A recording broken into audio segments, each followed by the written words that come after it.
Hey Ethan, this is Ben. Your mom tells me that you have the big AP US history test coming up soon, so I thought I'd give you a little bit of a crash course. She said that the help that you needed was really in the governmental stuff, so I'm going to give a really quick version of some essentials to know about US government, and hopefully something will help you in your studying. The AP US history test is kind of a beast. It's huge, it's tough. But hopefully something in here will be able to help you out a little bit. So first we'll start out. Government really starts when there's a constitution, something in place. First constitution the United States ever had was called the Articles of the Confederation. The United States had this, it held us strong through the Revolutionary War and things like that. However, it didn't do some of the things that we needed a constitution to do. So the Articles of the Confederation, the first Constitution of the United States, was set up really trying to make sure there was no king. The colonists really did not want to go back to any kind of king style. So they kind of set up the system where every one of the states would get one vote in this government, and it had some good parts. Like they could keep and pay an army, they could print money, every state got one vote, so that kept all the states happy, at least in theory. But it definitely had some downfalls as well. It didn't really work not to have a leader, especially if the country got into a war and they were noticing that, even in the Revolutionary War, if there's not one leader over the country, it's really hard to figure out who's in charge. Also, if you're a larger state like a Virginia or Massachusetts and you had a lot of people, they thought it was unfair that they only got one vote, where a smaller state like Connecticut also got one vote, and they thought that wasn't fair because they might have like 12 times the amount of people as one of those smaller states. Also, the Articles of the Confederation made it a law that 9 states had to show up to vote on anything, so 9 out of the 13. And for some states, especially ones that were farther south, you have to get on your horse, ride it all the way up to Philadelphia or wherever they're meeting at the time and be at a vote for everything. So, I mean, it could take a couple weeks to get everybody there and get a vote, and they had to wait till they at least got 9 states there, and so it was a little bit of a disaster. So they figured it was time for a new. So it was time for a new constitution, and so they got together and created what we call the Constitution. And so the Constitution was signed in 1787. The big debate, and I'm going to guess this is going to show up in some form on your U.S. history test, was how was each state going to be represented? Big states like Virginia wanted to follow something called the Virginia Plan, and that would mean each state would get a certain amount of representatives in government based on how many people it had. So a big state back then was like Virginia or Massachusetts. They would get a lot of representatives, and something small like Rhode Island or Connecticut would only get a few. The other side was the New Jersey plan. New Jersey was a small state. What they wanted is for every state to get 2 votes, just like they had under the Articles of the Confederation.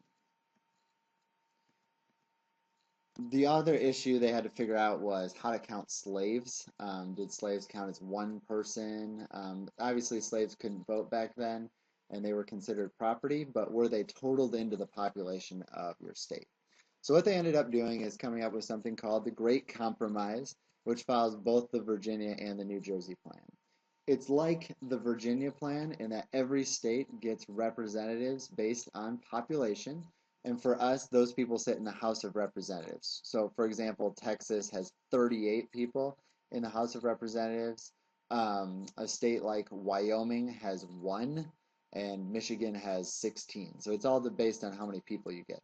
But it's also, we have the New Jersey plan where every state gets 2. That shows up in the U.S. Senate. So Michigan gets 2 senators, Texas gets 2 senators, Wyoming gets 2 senators, everybody does. So there's 100 of those in the United States. So the Great Compromise, each state gets representatives based on the population and also 2 senators.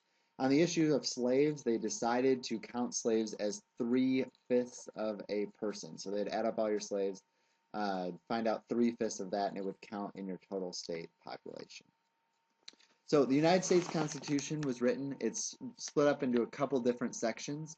You have the preamble, the part that starts with "We the people of the United States." It just basically is there for the goals, the purpose of the Constitution. It's the part, I don't know, I had to memorize it in 4th grade. And it kind of, yeah, just sets forth the goals and things like that in the Constitution.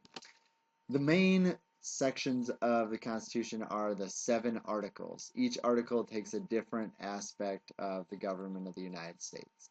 The first one is about how the legislative branch should run, the second one, the executive, the third, the judicial, and on from there, how states relate to other states and all kinds of things like that. And then at the very end of the Constitution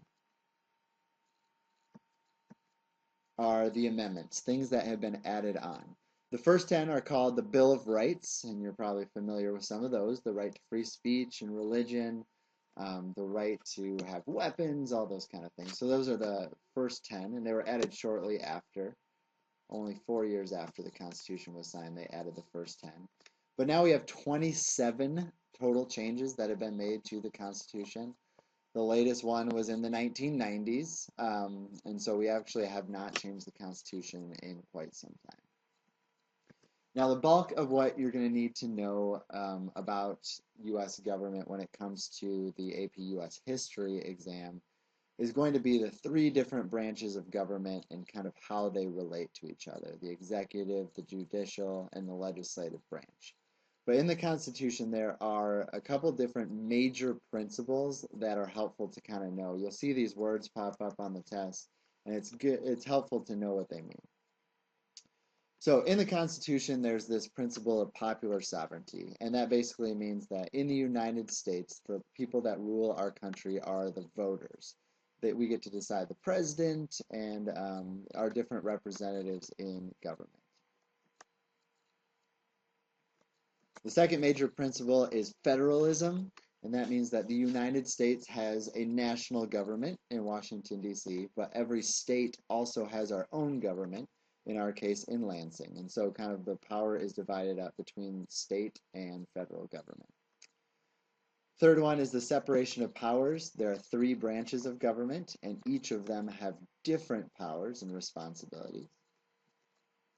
Checks and balances. Each of the 3 branches of government have ways that they have power over the other 2. So for example, the executive branch, it has power over the other 2 branches, and the judicial branch has power over the other 2 branches. This way, our founding fathers wanted to make it so the president didn't have all the power, or the Congress didn't have all the power, or the Supreme Court didn't have all the power. They could balance it out in that way. Another principle is judicial review, and that is every law in the United States has to go back to the Constitution. If anything is against the Constitution, it does not count as a law anymore. And so the Supreme Court every once in a while will have to look at a law and decide if it lines up with the Constitution. Last principle is limited government, that the Constitution is set up in a way that the government is not all powerful. The government does not get out of control. So what I like to do for those 6 different principles of the Constitution is I like to make up some kind of a mnemonic device. Like, I don't know, for order of the operations, if you ever did Please Excuse My Dear Aunt Sally, to remember parentheses, exponents, multiply, divide, add, subtract. I like to do the same thing for things like this. So the P is popular sovereignty, the F is federalism, S separation of powers, and just so on like that. I like to make a phrase where the first letter would be one of the major principles of the Constitution. It just helps me remember. I've had some students come up with some pretty funny ones. So I don't know. If you're that kind of learner, that might be worth your time. So now I'm going to go through the 3 branches of government and just a little bit about what they do.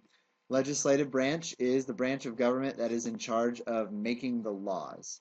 I'm not sure if this will ever show up on an AP History exam, but I included it in your packet. It just tells you a little bit about how the Senate is set up, who's in charge, things like that. And I have a similar worksheet for the House of Representatives. But all 3 branches have different checks, different powers that they have over the other 2. And so it's probably helpful to know one of these kind of each way. You can make your own chart on a piece of paper, just write executive, legislative, judicial, and make the arrows going all those ways, and see if you can at least get one down coming and going from each branch of government. Legislative branch has two parts. Like I said, part of it is based on the New Jersey plan, where every state gets two. This is the U.S. Senate. So since there's 50 states, two for every state, there are 100 senators. There are some qualifications to be a senator. You have to be 30. You have to have been a citizen for 9 years, and you have to live in the state that you represent.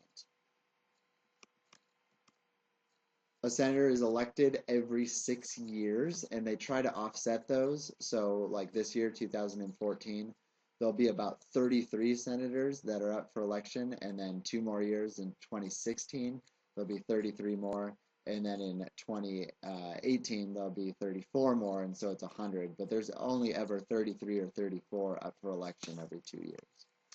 The other side is the House of Representatives, and this is based on the side of your state. So like I said, a state like Texas or California is going to have a lot of these guys, and a smaller state like Wyoming or Montana, they probably only have one in this. So there's 435 total when you add up all the states. You don't have to be as old in the House as you do in the Senate. Only 25 years old, citizen for 7 years, and live in the area, the district that you represent. And these are every 2 years. So 2014, all 435 are up for re-election. And then 2016, it will be the same. Everybody is up for election every 2 years. Legislative branch is involved in making laws, which is a process. Law before it becomes a law is just called a bill. Bill is just a proposed law, and so either in the House of Representatives or in the Senate, somebody will write a bill and they'll turn it into the leadership in that chamber. So let's just say the House of Representatives wants to pass a bill or wants to pass a law about gun control. So he'll write a bill. So the law is written, introduced either the House or the Senate. Then it goes to a small committee. So since this is a gun control bill, let's see, I think it will go to a committee on firearms or something like that. I'm not sure what committee it would go to. But this is a small group of either senators or representatives, and they kind of listen and they study the issue a little bit, and then they vote. If it makes it beyond that committee, it will go to a vote for the whole House of Representatives or the whole Senate. If not, it just dies and does not become a law. So let's say it starts in the House of Representatives, it goes through the committee, then all 435 people will vote on it. If it passes that measure, then it will go to the other one. So if it started in the House, it goes to the Senate. If it started in the Senate, it goes to the House. Then they have to vote on it all over again. So the bill goes to the other House of Congress, they debate the bill, and then they vote on it. Then after that's done, people from the House of Representatives and the Senate sit down at the same table, and sometimes they'll pass the bill but with like a little bit of changes. So let's say the House passes it and the Senate passes it, but they have one thing to add. And so what they'll do is they'll send representatives from both, and they'll get together and they'll say, okay, our bill is almost the same, but you added this. Can we negotiate? Can we meet in the middle? And so they figure out the final language of the bill.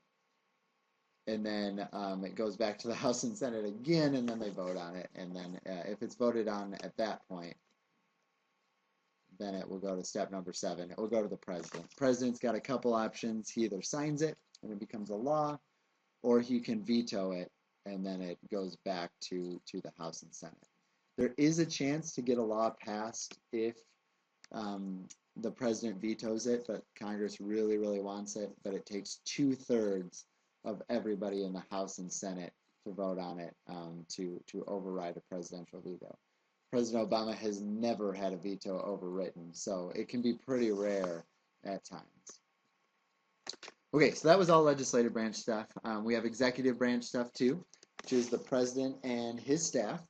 Their main job is they carry out and they enforce the laws. President Obama meets all the qualifications to be president. You have to be born in the United States. You have to be 35 years old. You have to have lived in the United States for the last 14 years. And those are pretty much the only requirements for being president. The president's job is mainly he signs the laws, and then he has a whole bunch of people that work for his staff organizations like the FBI, the CIA. He's in charge of the military, all kinds of things. He's really like the CEO, the chief executive of the government. The third branch of government is probably the least talked about. It's the courts, the judicial branch. And they are in charge of interpreting the law and finding out what the Constitution says. So there are 9 justices of the Supreme Court. They're all chosen by the president, and they get to serve for the rest of their life or until they quit. So if a Supreme Court justice quits, whoever's president at the time gets to choose the replacement for that justice. President Obama has chosen 2.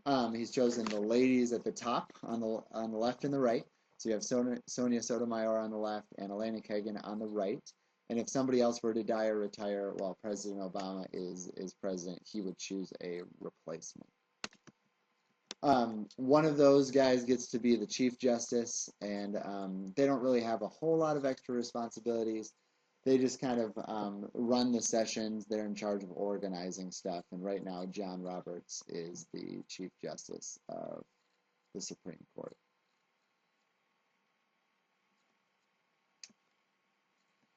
So, like I said, President chooses Supreme Court justices. Then it actually has to be approved by the Senate. But once you get that through, you are a Supreme Court justice for the rest of your life. So there are 3 steps to the federal court system. Let's say you got in trouble, you knocked off a bank, or something fun like that. You would go to the bottom level of the court. So in the box right there, you would go to a district court. And a district court would look like a judge, and you would have a jury, and you would have a lawyer, and they would hear out your case, and then the jury would vote on it. And they would either find you guilty or not guilty. Not guilty, you go free, and guilty, you probably go to jail. Now, in the U.S. system, you have a couple extra chances. If you'll appeal up to level number 2, that is the Court of Appeals. You get a second trial. There's no jury this time. There's just 3 judges.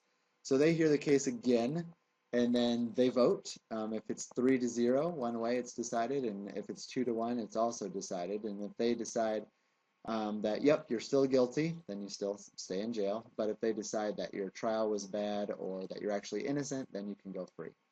The second appeal could take you all the way up to the Supreme Court, which again are those 9 justices, and they'll hear your case again, and they'll vote, and all they need is a majority. So if 5 vote one way and 4 vote the other way, the 5 win, and then the case is decided. There's an extra arrow up top, and that just means there are some cases that go straight up to the Supreme Court, and that's when one state is suing another state, that goes straight to the Supreme Court, or if a state is suing the government as a whole, that goes to the Supreme Court as well. So it's helpful to know the 3 different branches of government. I wouldn't spend too much time focusing on the judicial branch, but I think this chart right here is really helpful to know, and so you can practice filling it out blank, just with this filled out in full. Well, I hope that's going to help you out. You can talk to me at church tomorrow if you have any questions. I included the PowerPoint slides so you can kind of go through it at your own pace. But hopefully that's going to work out for you. So good luck, Ethan.